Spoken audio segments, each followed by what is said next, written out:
Buenas tardes, señoras y señores diputados. Quiero comenzar agradeciendo, en primer lugar, a la Comisión de Educación su amable invitación para poder comparecer aquí ante ustedes y debatir en torno a los problemas de nuestro sistema educativo y en torno a las reformas educativas que hay en curso, que hay en marcha, que hay encima de la mesa. Quiero comenzar mi intervención situando dos consideraciones previas breves. En primer lugar, desde Comisiones Obreras, pero no solo desde Comisiones Obreras, sino desde el conjunto de la comunidad educativa, hemos situado que esta reforma educativa se ha llevado a cabo, se ha puesto encima de la mesa este proyecto de ley, sin participación de la comunidad educativa. Ninguna otra ley educativa, por lo que yo puedo recordar, ha pasado tan rápidamente, por ejemplo, por el Consejo Escolar del Estado, que es un organismo donde tradicionalmente se pueden aproximar posiciones, buscar consensos, generar equilibrios, y en esta ocasión parece que el partido del Gobierno no ha tenido intención de buscar esos puntos de aproximación, de equilibrio, esos consensos que tan necesarios son en materia educativa. Por lo tanto, nos parece un déficit importante. Y, en segundo lugar, queríamos situar también que nos parece que esta reforma educativa se pone encima de la mesa sin un diagnóstico serio y preciso de cuáles son los problemas educativos que tiene planteado en nuestro país y a los que cualquier reforma educativa, a los que cualquier modificación de la legislación educativa debería atender. Y, en segundo lugar, la segunda consideración previa tiene que ver con los recortes educativos. Esta ley se pone encima de la mesa, este proyecto de ley se pone encima de la mesa en medio de la mayor avalancha de recortes en educación que hemos conocido en la historia democrática. Desde el año 2010, los recortes en educación han reducido sustancialmente el número de trabajadores y trabajadoras en el sistema educativo. En los últimos años, entre el 2009, 2010 y el 2013, hemos perdido 62.000 trabajadores y trabajadoras en el sistema educativo, la mayoría de ellos profesores y profesoras, personal docente, y de la mano de esos recortes en el sistema educativo hemos visto cómo se han reducido significativamente los desdobles en áreas instrumentales, los desdobles en lengua y en matemáticas, se han reducido las horas de refuerzo, las horas de atención a alumnos y alumnas con asignaturas pendientes, las horas de biblioteca, las horas de actividades extraescolares y complementarias o las tutorías con alumnos. Todo ello eran lo que venimos a denominar las medidas de atención a la diversidad, y lo primero que se han llevado por delante estos recortes en educación han sido estas medidas de atención a la diversidad que desplegaban los centros educativos.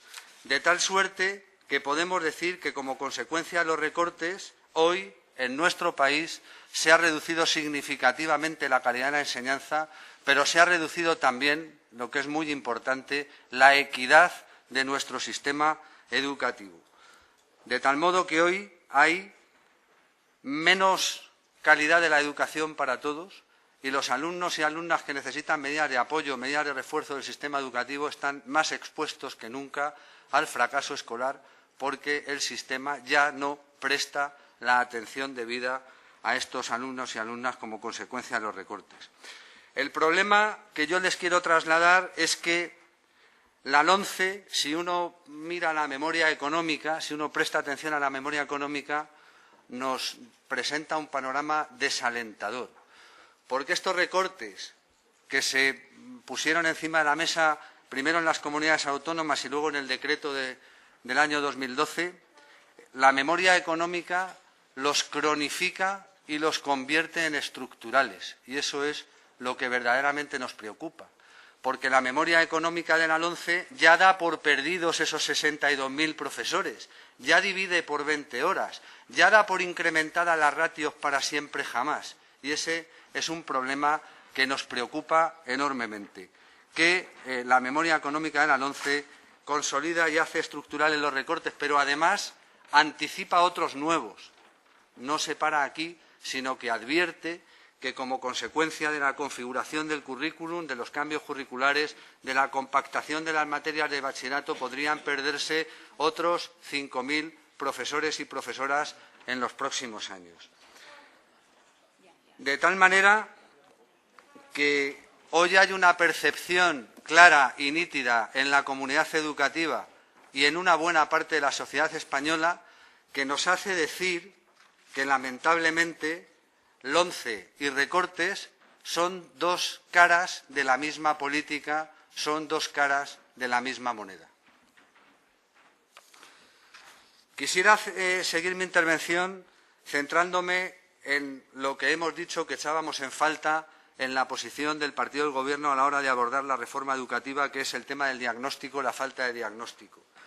Nosotros, que hemos hecho un pequeño estudio de la situación de nuestro sistema educativo, en esto que hemos llamado el Libro Verde de la Educación, hacemos un diagnóstico de cuáles son, a nuestro juicio, obviamente, los problemas que tiene planteado nuestro sistema educativo y que habría que resolver.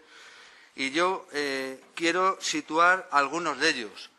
En primer lugar, quiero poner encima de la mesa que la LOMCE sitúa como problemas educativos, como cuestiones a resolver, cuestiones que en nuestra opinión no eran un problema. Y, por lo tanto, la LOMCE una de las cosas que hace es generar problemas donde no los había. Quiero referirme, en primer lugar, a la descentralización educativa.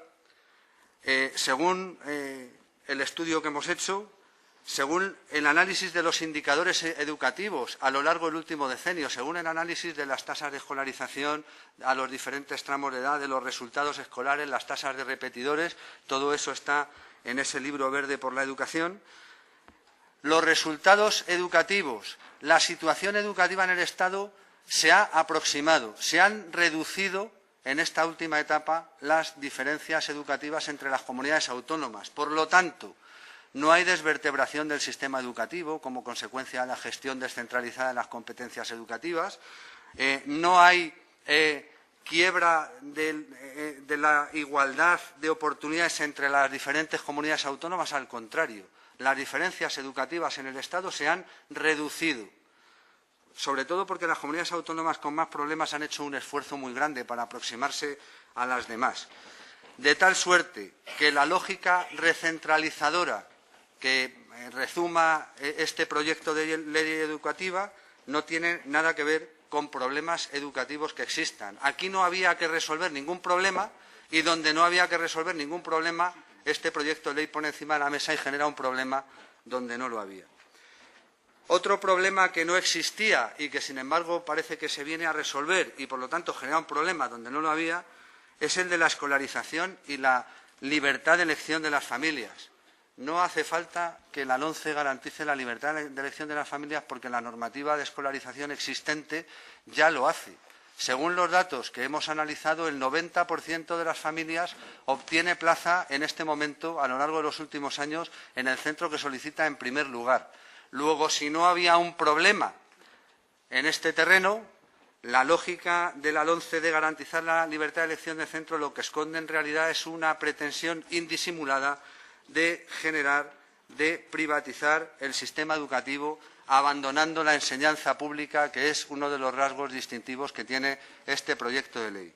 La LOMCE sitúa con claridad que las administraciones públicas no tienen que ser proactivas en la oferta de plazas públicas suficientes y sustituye la programación general de la enseñanza por la demanda de las familias como criterio orientador para la configuración de la oferta educativa. Por lo tanto, se generan dos problemas. Donde no los había y donde había problemas, yo creo que la LOMCE no ofrece soluciones. Y ahora voy a referirme a algunos problemas educativos que, en nuestra opinión, que en opinión de Comisiones Obreras, deberían ser abordados de forma rápida y eficaz si queremos que nuestro sistema educativo no pierda pie, no se separe cada vez más de los sistemas educativos de los países de la Unión Europea, de los países de nuestro entorno. Quiero referirme, en primer lugar, a los recursos educativos. No lo dice Comisiones Obreras, lo dijo hace pocas semanas la OCDE. La OCDE planteaba como problema la escasa entidad de la inversión educativa en nuestro país. No lo dice Comisiones Obreras, que también lo decimos, lo dice la OCDE. Como saben ustedes, estamos lejos de la media europea en gasto educativo medido en porcentaje del Producto Interior Bruto, y lo peor es que desde el año 2009, que alcanzamos el 5,1 del Producto Interior Bruto en inversión educativa, ese indicador no ha dejado de bajar, estamos en el 4,7 y el Gobierno aún ha planteado el compromiso ante la Unión Europea de llegar en el 2015 al 3,9, lejísimos de la media europea. Y, desde luego, quiero recordarles que el 3,9 del Producto Interior Bruto en educación no lo gastábamos ni siquiera cuando la educación no era obligatoria en este país hasta los 16 años, o ni siquiera cuando la educación infantil no estaba universalizada, que hoy afortunadamente está universalizada. De modo que aquí donde hay un problema, que lo señala la OCDE, el Gobierno, en lugar de atender a la resolución de ese problema, lo que hace es hacer el problema más gordo. No solo no vamos a ir al 5,4, que es la media europea en inversión educativa medida en porcentaje del Producto Interior Bruto, sino que vamos a ir al 3,9, lejísimos. Claro, luego querremos que los resultados escolares estén en la media o por encima de la media, pues quiero decirles que deberían estar mejor. Pero si atendemos a la eficiencia de nuestro sistema educativo, es decir, al resultado en función de lo que invertimos, creo que a lo mejor no podemos pedir mucho más. Desde luego, gastar más no garantiza mejorar los resultados, pero desinvertir en educación, hacer que se desplome el gasto educativo a medio plazo, nos va a condenar a tener mediocres resultados o malos, sin lugar a dudas. Quiero referirme a otras dos o tres cuestiones. Tenemos una asignatura pendiente en las tasas de escolarización en educación secundaria posobligatoria. El porcentaje de alumnos de la cohorte de edad escolarizados en nuestro país a partir de los 16 años está más de 10 puntos por debajo de la media de la Unión Europea. Y esto sí debería preocuparnos. Aquí sí deberíamos decir, tenemos el reto de llegar en el 2020 al 90% de titulados en educación secundaria posobligatoria. Ese es el objetivo marcado por la Unión Europea. Sin embargo, el Gobierno de España ya ha dicho que España solo llegará al 80%. ¿Por qué renunciamos a ser una sociedad del conocimiento? ¿Por qué renunciamos a ser una economía del conocimiento? ¿Por qué nos conformamos con este indicador y no queremos avanzar más, ¿no? Pues este es un problema al que la LOMCE no da, en nuestra opinión, en nuestra modesta opinión, respuesta.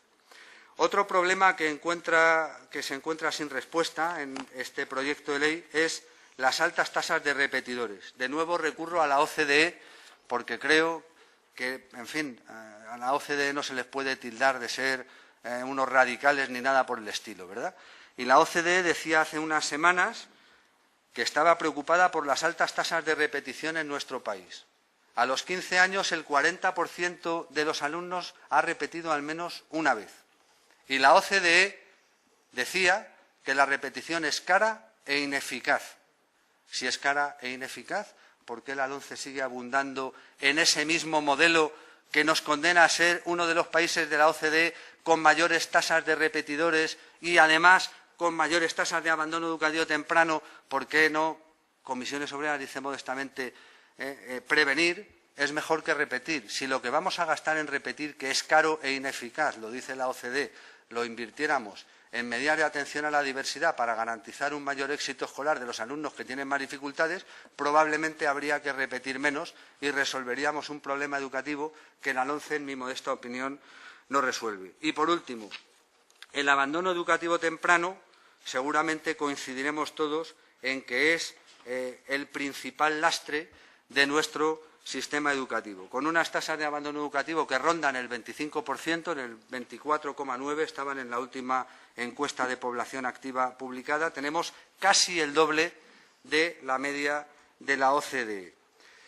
Yo lo que les quiero decir es que si eliminamos las medidas de atención a la diversidad, si configuramos un sistema educativo con itinerarios que segregan a los alumnos de forma temprana, que niegan oportunidades, si establecemos reválidas que se constituyen como un tapón, ¿por qué se le ha de negar el título a un alumno que aprueba cuarto de secundaria y, sin embargo, si no aprueba la reválida de cuarto, no se le va a dar el título?